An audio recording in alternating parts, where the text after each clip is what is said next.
104 বছর বয়সেও জটিল বার্ধক্য ভাতা। বার্ধক্য ভাতা থেকে বঞ্চিত জামালপুরের শেখ ইব্রাহিম। নির্বাচনের আগে শোরগোল পূর্ব বর্ধমানের জামালপুরে। অভিযোগ যে নিয়ম মেনে আবেদন করলেও কোনো বার্ধক্য ভাতা এখনো পর্যন্ত পাননি।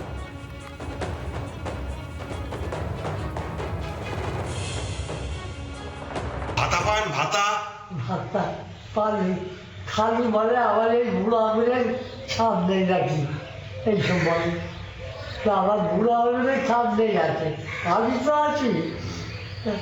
আমার বড় দুঃখ সবাই গোটা গ্রামের যারা বয়স যাদের 70-75-80 বছর বয়স তারা সবাই পাচ্ছে।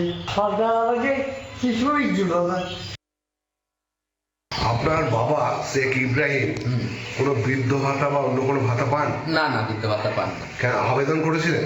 আবেদন করা হয়েছিল, ওই হাতের রেখাগুলোর জন্য ঠিক করতে পারা গেল না। মানে কি বুড়ো আঙুলে ছাপ উঠছে না? হ্যাঁ, কোনো হাতি আঙুলেরই ছাপ উঠছে না।